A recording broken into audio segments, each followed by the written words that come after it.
ఎన్నికల తర్వాత విశాఖలో ఇద్దరు నాయకులు వైసీపీకి గట్టి దెబ్బ కొట్టారు. ఎన్నికల్లో ఓటమి చెందిన వెంటనే క్షణం ఆలోచించకుండా పార్టీ పదవులకు రాజీనామా చేసి వైసీపీకి షాక్ ఇచ్చారు మాజీ మంత్రి అవంతి శ్రీనివాస్.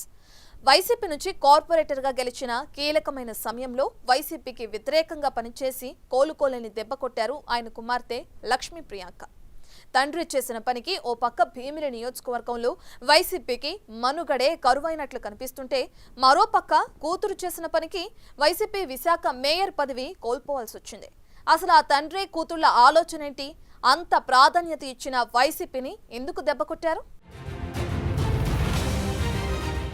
ఉమ్మడి విశాఖ జిల్లాలో 16 ఏళ్ల రాజకీయ జీవితం, 4 పార్టీలు, 3 సార్లు ఎన్నికల్లో విజయాలు, కేంద్రంలోనూ రాష్ట్రంలోనూ కొద్దో గొప్పో పలుకుబడి సాధించుకున్న అదృష్టవంతుడు ఎవరైనా ఉన్నారంటే టక్కున గుర్తొచ్చే పేరు మాజీ మంత్రి అవంతి శ్రీనివాస్. ఇప్పుడు ఆయనతో పాటు ఆయన కూతురు లక్ష్మీ ప్రియాంక గురించి కూడా విశాఖలో జోరుగా చర్చ సాగుతోంది. 2009లో రాజకీయాల్లోకొచ్చి పీఆర్పీ నుంచి పోటీ చేసి భీమిలి నియోజకవర్గం ఎమ్మెల్యేగా ఎన్నికైన అవంతి శ్రీనివాస్ 2014 ఎన్నికల్లో టీడీపీ నుంచి అనకాపల్లి ఎంపీగా గెలిచి పార్లమెంటుకు వెళ్లారు. 2019 ఎన్నికల్లో మళ్లీ భీమిలి నియోజకవర్గం నుంచి వైసీపీ ఎమ్మెల్యేగా గెలిచి జగన్ ప్రభుత్వంలో మంత్రిగా కూడా పనిచేశారు.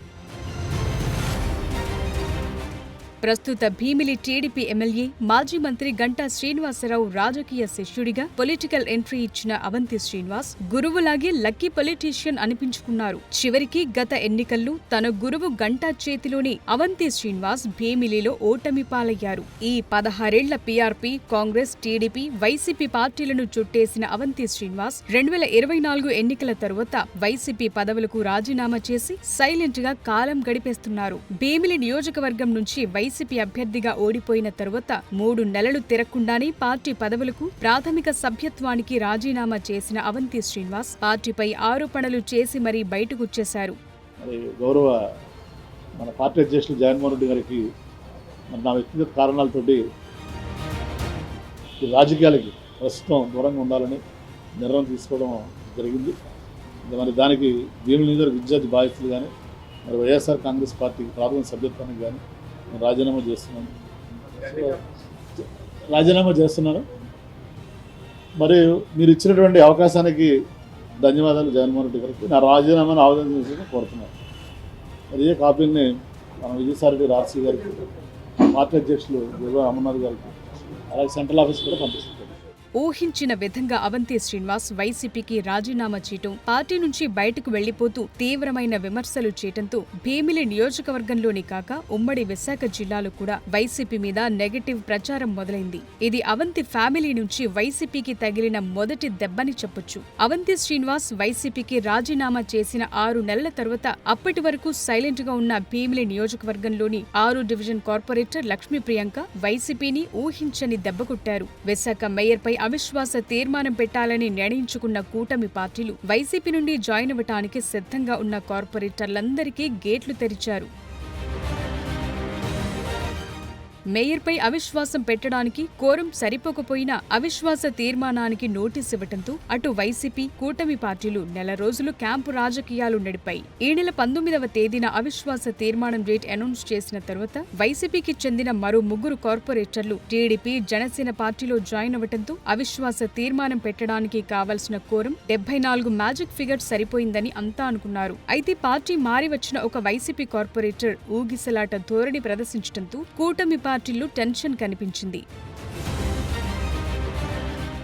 అయితే అవిశ్వాస తీర్మానానికి అరగంట ముందు విశాఖ మేయర్ పదవి కూటమికి దక్కటంతో అవంతి శ్రీనివాస్ కుమార్తె YCP corporator Lakshmi Priyanka main role పోషించి ఆ పార్టీకి షాక్ ఇచ్చారు. ప్రియాంక ఏ పార్టీలోనూ జాయిన్ అవ్వకుండా కూటమికి అనుకూలంగా ఓటు వేయటం వైసీపీ పెద్దలకు పెద్ద షాకే ఇచ్చింది. అప్పటి వరకు వైసీపీ కార్పొరేటర్ గా ఉన్న లక్ష్మీ ప్రియాంక ఎవరూ ఊహించని విధంగా కూటమి పార్టీకి అనుకూలంగా ఓటు వేయటంతో వైసీపీ విశాఖ మేయర్ పదవిని కోల్పోయింది. అవంతి శ్రీనివాస్ ఫ్యామిలీ నుండి వైసీపీకి తగిలిన రెండో షాక్ ఇది.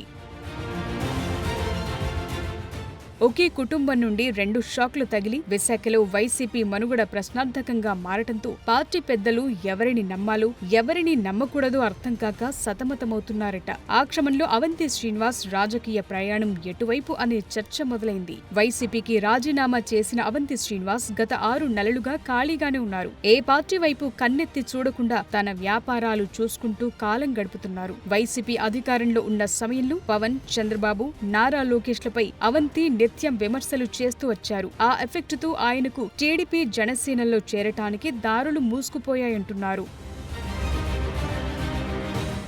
ముఖ్యంగా 2024 ఎన్నికల ముందు అవంతి తన రాజకీయ గురువు గంటా శ్రీనివాసరావుపై అనుచిత వ్యాఖ్యలు చేశారు. గంటతో పాటు చంద్రబాబు, లోకేష్లపై తరచూ విమర్శలు చేసిన అవంతి టీడీపీలోకి రీ ఎంట్రీ ఇవ్వకుండా గంటా పావులు కదుపుతున్నారట. గంటా మెగా ఫ్యామిలీకి సన్నిహితుడు కావటంతో జనసేనలో అవంతి చేరటానికి కూడా అవకాశం లేదంటున్నారు. అదీగాక గతంలో పీఆర్పీ నుంచి ఎమ్మెల్యేగా గెలిచిన అవంతి పవన్ కళ్యాణ్ మీద కూడా విమర్శలు గుప్పించడంపై జన సైనికులు ఆగ్రహంతో రగిలిపోతున్నారు.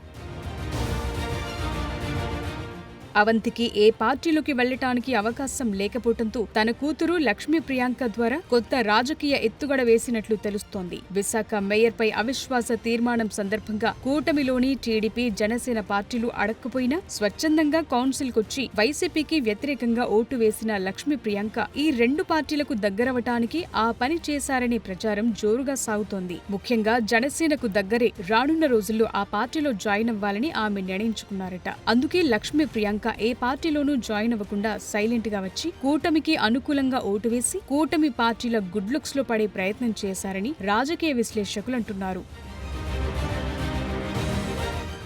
మొదటిసారి కార్పొరేటర్గా గెలిచిన లక్ష్మీ ప్రియాంకకు ఇంత ఆలోచన లేకపోయినా ఎమ్మెల్యేగా, ఎంపీగా, మంత్రిగా పనిచేసిన తండ్రి అవంతి శ్రీనివాస్ తమ రాజకీయ భవిష్యత్ కోసం కూటమికి దగ్గర చేసే ఆలోచనతో ఓటు వేయించినట్లు తెలుస్తోంది. ఇప్పటికిప్పుడు ఆ తండ్రి కూతుళ్లు ఏ పార్టీలో చేరే అవకాశం లేకపోయినా భవిష్యత్తులో నియోజకవర్గాల పునర్విభజన సమయానికి ఖచ్చితంగా తమకు అవకాశం వస్తుందని వారు భావిస్తున్నారట. మరి అవంతి శ్రీనివాస్, లక్ష్మీ ప్రియాంకల ఆలోచనలు ఎంతవరకు వర్కౌట్ అవుతాయో చూడాలి.